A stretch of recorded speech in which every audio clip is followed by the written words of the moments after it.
Reka ngutembereze ariko tunagenda twiganirira. Ese nawe ujya ubibona ko ba bakobwa nyine bafite mu mutwe hafungutse cyangwa se bamwe bita smart girl badakunze kugira nyine urukundo rwabo ntago ruramba.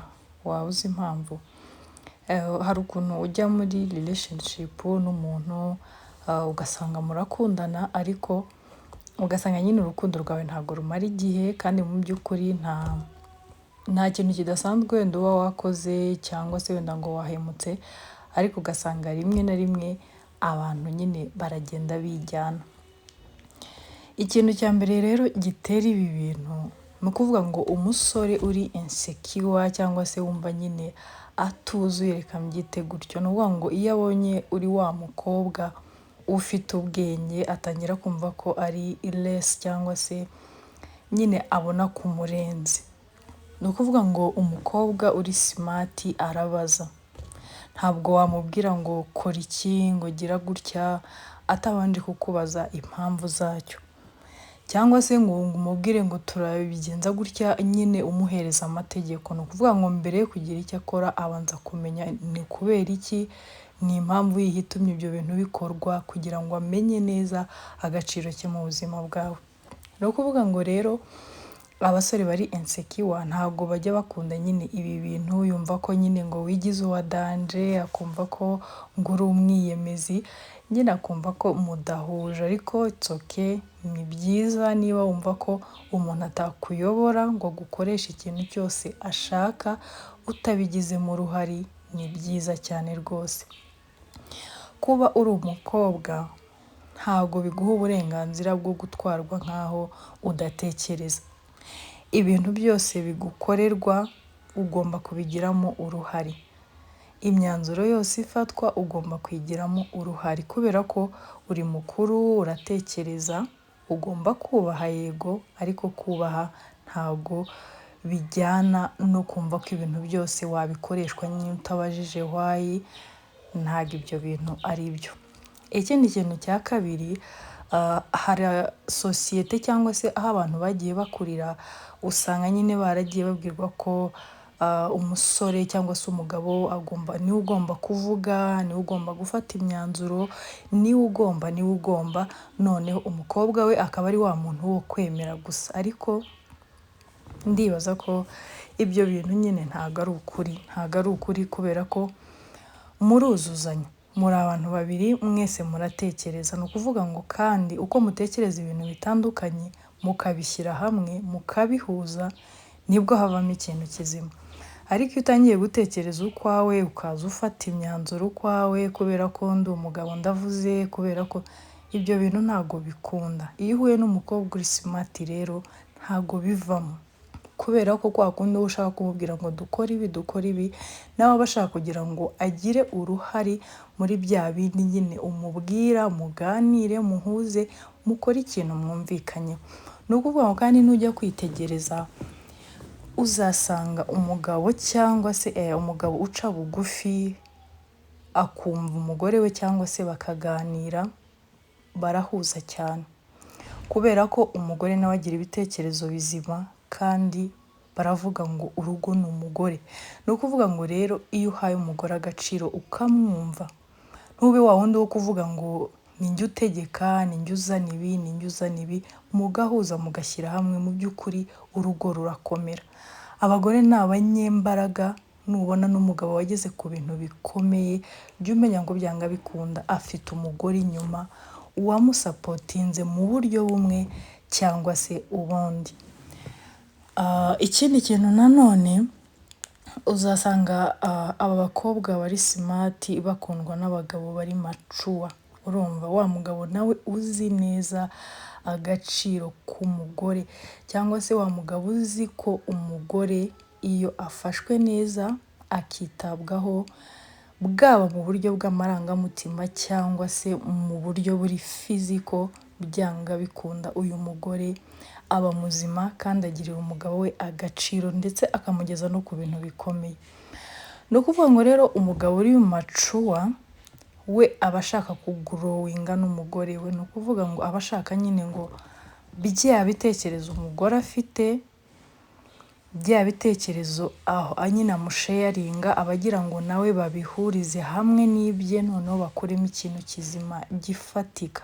Ntabwo watekereza gufata umwanzuro w'ikintu wibana utarashaka ngo wongere unatekereze gufata umwanzuro nanone uri kumwe n'umuntu muzima ufite ubwenge, ibitekerezo, ujye uza umuturaho ibintu gutyo gusa.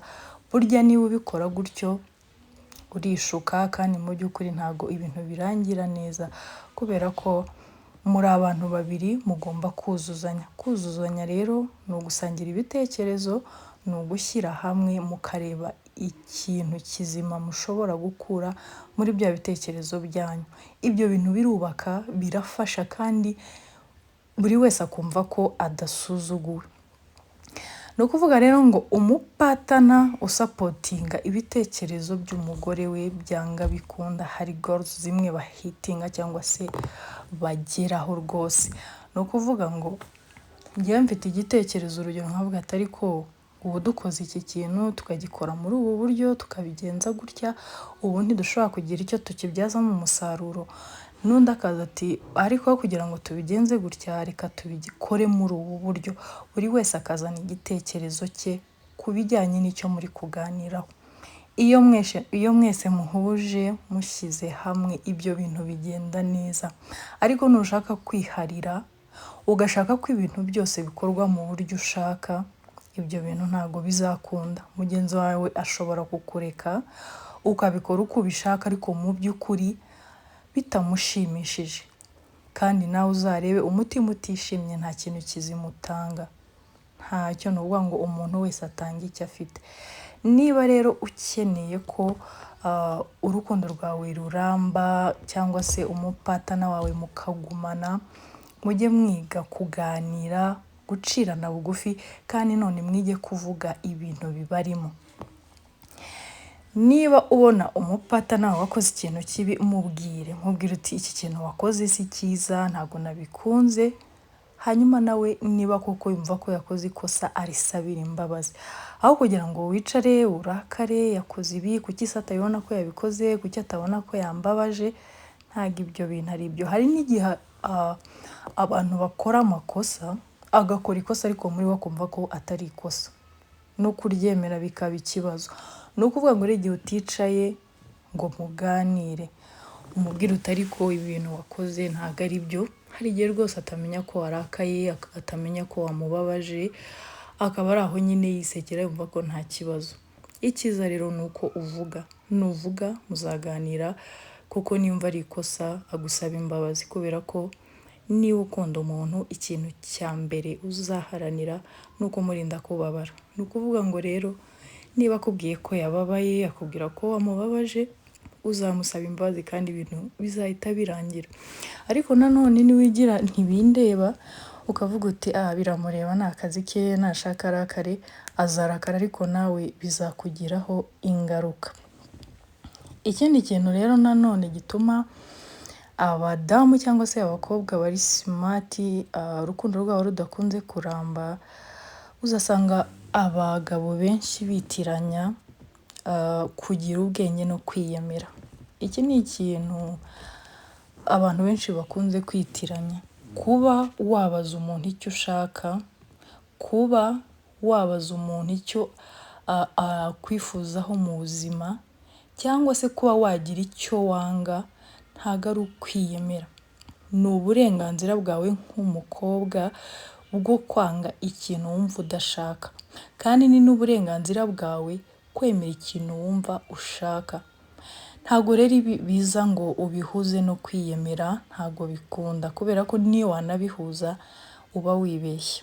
Umuntu nyamuntu ufite ibitekerezo bizima ntabwo umutwara buhumyi, kandi mu by'ukuri buri muntu wese ufite mu mutwe hafungutse aba yifuza undi muntu ufite mu mutwe hafungutse, kubera ko iyo imitwe ibiri ifungutse ihuye irahuza kandi ikagera ku kintu gikomeye. Ntukumve rero ko kuba umuntu yaba ari smart, azi kubaza, azi kuvuga, azi gutanga ibitekerezo, ngo umutinye, wimutinya, ahubwo uwo niwe muntu ukeneye, niwe muntu ukeneye iruhande rwawe kubera ko azagufasha. Uwo ni umuntu uzakuraho ibintu bikomeye kandi